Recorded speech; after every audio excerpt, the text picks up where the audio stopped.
பல கோடி திரகோடி புகை தேடி வேகமோடும் விண்மீன்கள் மாறி பாடும் வந்து கொட்டும் நானும் ஆடி மிக பாடி என் தேசருளுமே. அல்லேலூயா அல்லேலூயா அல்லேலூயா அல்லேலூயா அல்லேலூயா அல்லேலூயா அல்லேலூயா அல்லேலூயா அல்லேலூயா அல்லேலூயா அல்லேலூயா அல்லேலூயா அல்லேலூயா அல்லேலூயா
பணிந்திடுவோம்.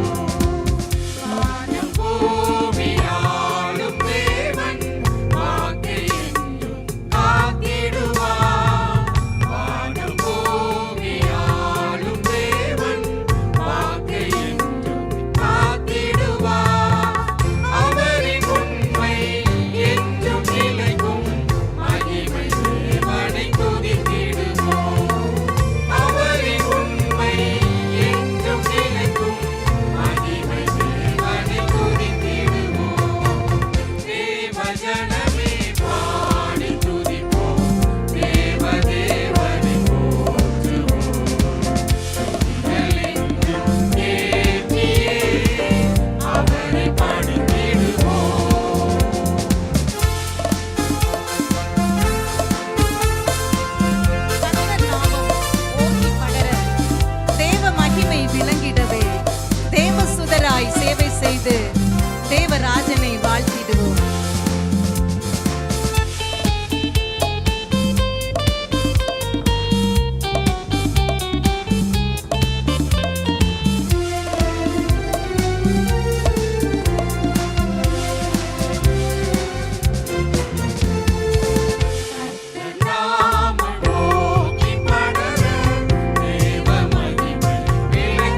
விடுகிறதா? நமக்கு சுற்றிலும் காக்கிற தேவன் ஒருவர் இருக்கிறார்.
ரத்தத்தை எல்லாம் சிந்தி கொடுத்து நம்மை மீட்டிருக்கிற தேவனை நாம் பாடுவோம்.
தொடர்ந்து நாம் ஆண்டவரை பாடுவோம்.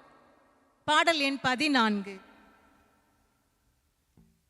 கிறிஸ்துவுக்குள் பிரியமானவர்களே, இந்த மனமகிழ்ச்சியின் நேரம் என்ற இந்த நிகழ்ச்சியின் மூலமாக உங்களை சந்திப்பது மிகவும் மகிழ்ச்சி. சங்கீதம் 144 இந்த சங்கீதத்தில் சங்கீதக்காரனாகிய தாவீது சொல்கிறார், என் கைகளை போருக்கும் என் விரல்களை யுத்தத்திற்கும் படிப்பிக்கிற என் கண்மலையாகிய கர்த்தர் என்று சொல்லுகிறார். சங்கீதக்காரனாகிய தாவீது எழுதிய மிக அழகான ஒரு சங்கீதம். என் கைகளை போருக்கும் என் விரல்களை யுத்தத்திற்கும் படிப்பிக்கிற என் கண்மலையாகிய கர்த்தர், அவரை நான் சார்ந்திருக்கிறேன் என்ற ஒரு அழகான ஒரு சங்கீதம். நம்ம எல்லாருக்கும் சங்கீதக்காரனாகிய தாவீதை பற்றி தெரியும்.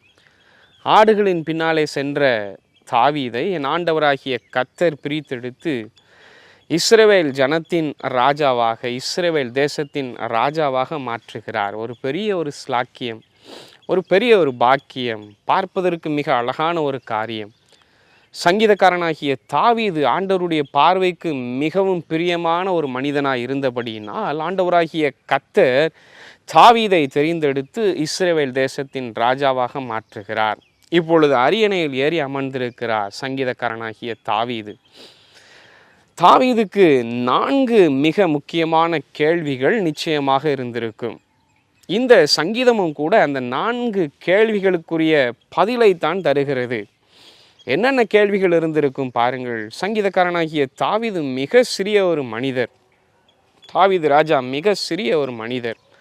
ஆனால் அந்த சிறிய வயதில் அவருக்கு ஒரு மிகப்பெரிய ஒரு பொறுப்பு. இஸ்ரவேல் தேசத்தின் ராஜா, சமஸ்த இஸ்ரவேலுக்கு ராஜா என்கிற ஒரு பொறுப்பு. முதலாவது பாருங்கள், என்ன கேள்வி இருந்திருக்கும்.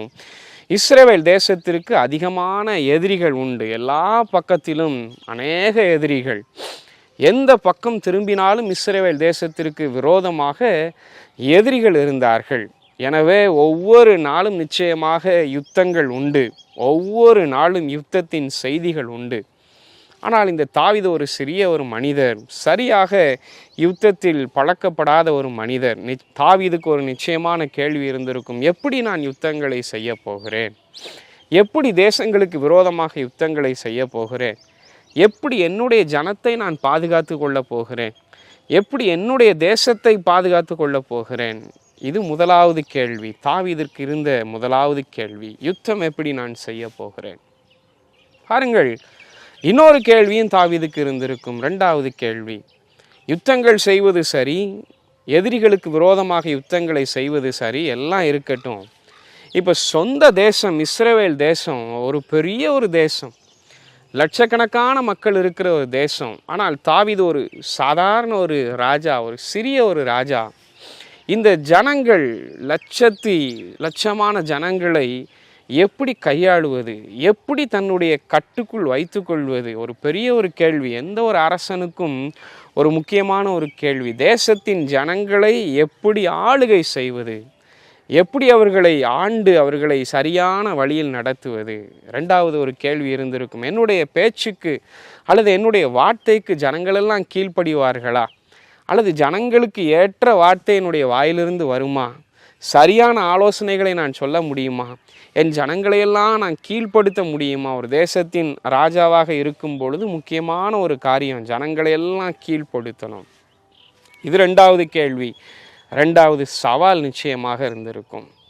பாருங்கள், 3வது ஒரு சவாலும் இருந்தது. இதையெல்லாம் அந்த சங்கீதங்களை வாசிக்கும் பொழுது நாம் தெரிந்து கொள்ள முடியும். 3வது ஒரு பெரிய ஒரு சவால் இருந்தது இந்த தாவீதுக்கு, அல்லது ஒரு கேள்வி இருந்தது. காரணம், இந்த தாவீது ராஜாவாக மாறும் பொழுது நிச்சயமாக தாவீதை விரும்பாத அநேகர் அந்த தேசத்தில் இருந்திருப்பார்கள். தாவீது ராஜாவாக மாறுவதை விரும்பாத ஜனங்கள், இந்த தாவீதுக்கு விரோதமாக அநேக காரியங்கள், மாயையான காரியங்கள், பொய்யான காரியங்களை பேசின ஜனங்கள், இவர்களை எப்படி கையாளுவது, இவர்களிடமிருந்து எப்படி என்னை பாதுகாத்து கொள்வது? நிச்சயமாக ஒரு கேள்வி இருந்திருக்கும். எந்த ஒரு நாட்டின் அரசருக்கும், எந்த ஒரு நாட்டின் தலைவருக்கும் தனது சொந்த தேசத்திலேயே அவரை விரும்பாத அநேகர் இருப்பார்கள். நிச்சயமாக அவர் செய்கிற காரியங்களுக்கு விரோதமாய் பேசுகிற அநேகர் இருப்பார்கள். தாவீதுக்கும் அப்படி இருந்தார்கள். இவர்களை எப்படி நான் சமாளிப்பது, இவர்களிடமிருந்து எப்படி என்னை பாதுகாப்பது? இது 3வது ஒரு கேள்வி. 4வது ஒரு கேள்வி நிச்சயமாக இருந்திருக்கும். பாருங்கள், என்னுடைய தேசம் இஸ்ரவேல் தேசம் ஒரு பெரிய தேசம் என்னுடைய கரத்தில் இருக்கிறது.